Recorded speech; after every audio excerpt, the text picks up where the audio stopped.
In this video, I will be sharing a recipe that I was inspired to make. I will be making a Ghanaian salad in the first half of this video. So, in order for me to eliminate having to cut all of the lettuce and carrots, I went ahead and purchased pre-shredded carrots, shredded iceberg lettuce, and chopped romaine hearts. So these are all of the ingredients that are going to go into this salad. And I will be putting all of the ingredients into a mason jar just because it presents well and you'll be able to see all of the layers. So I'm just gonna go through here and chop up my red onions.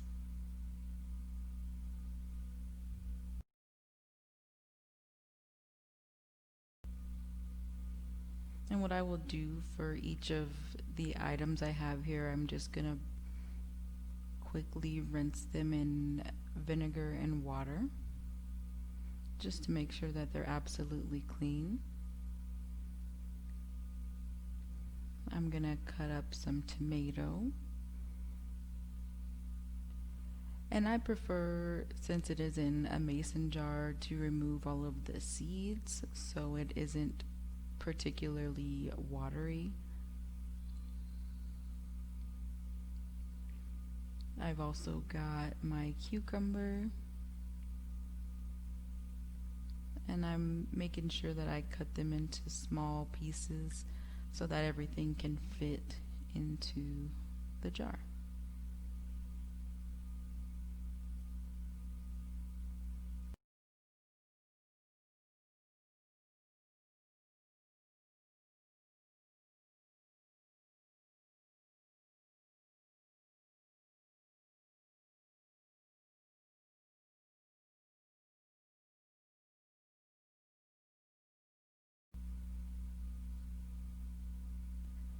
So once I'm done rinsing the shredded vegetables, I make sure that I squeeze all of the water out of them.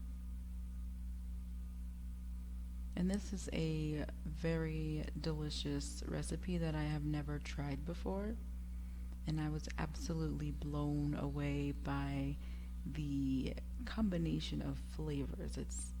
It's different than I've ever tried, and I definitely will be making this again.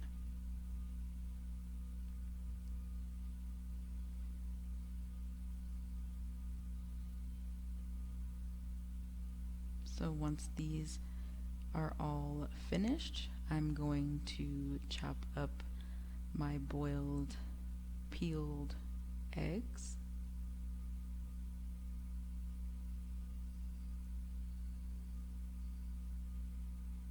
So I will chop those up, and everything is ready to go into my jar.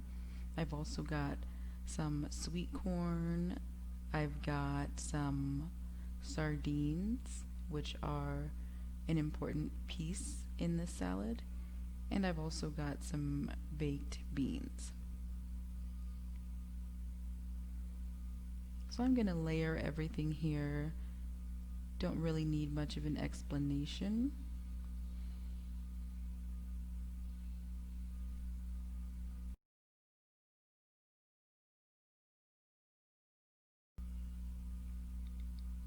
I personally have never even thought to put baked beans in a salad, but it definitely adds a depth of flavor that is absolutely astounding. So I definitely recommend trying this recipe. And I will also go in and add some seasoning in between all of the ingredients. I've got some pink Himalayan salt that I will add to that.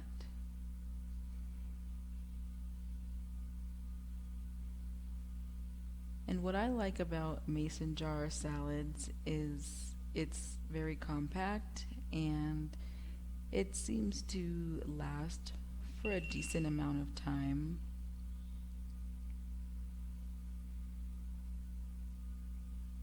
All I have to do to get it all mixed together is shake up the jar, and all of the ingredients will combine together very nicely.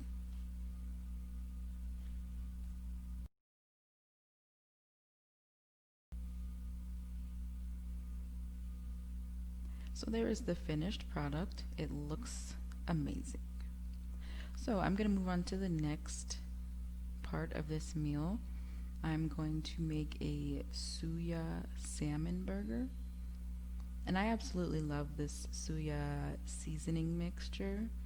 It's very tasty. So I thought I would give it a try.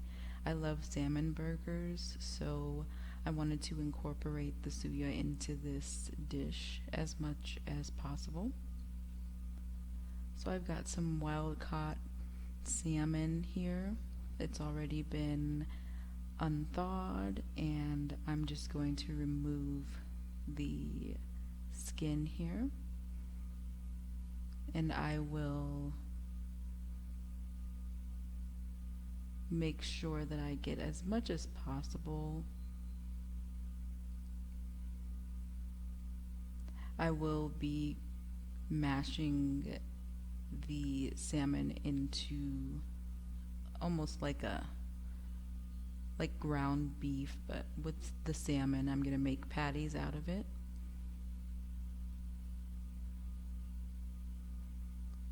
So that's pretty much the simple process for that. I'm also going to add a few ingredients to the salmon. I've got some sun-dried tomatoes, and I also have some fresh feta cheese.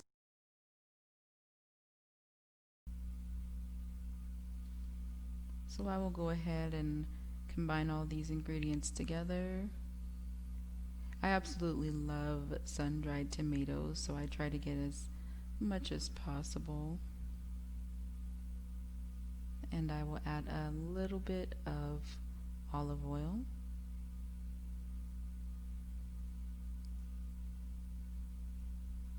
So once I have all of that combined together, I will heat my skillet with olive oil, and I will start to create my patties. It's a pretty easy process. It's pretty much the same as any other type of burger.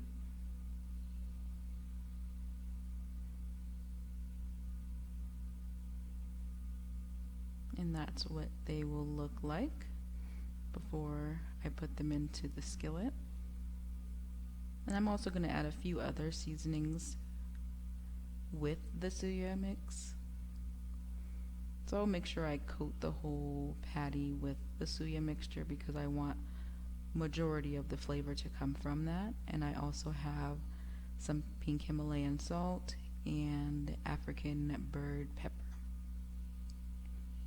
So it's definitely a wonderful flavor mixture.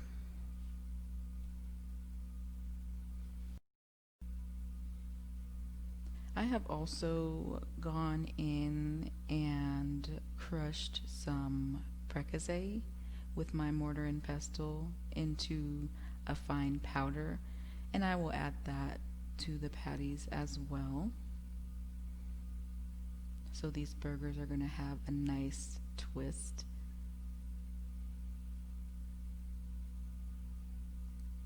So I'll get those fried up. They don't take too long on each side.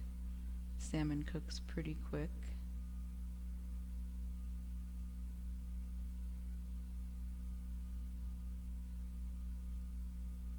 So I will add my prekese here.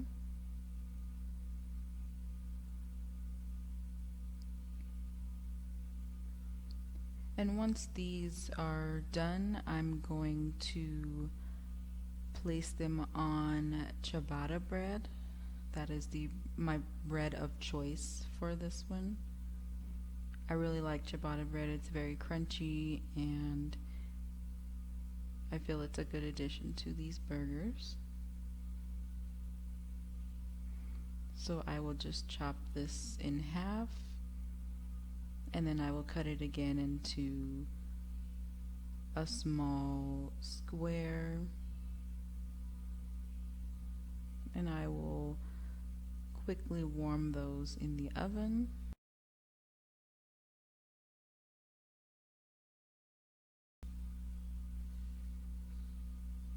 So now I'm just going to plate everything here. The final ingredient for the salad is going to be traditionally the mayo and ketchup, which I find to be very delicious, and it definitely adds a unique flavor to the salad. Like I said, I've never tried this before, but I absolutely love it now. So I'm going to put these together and drizzle some of the ketchup and mayo.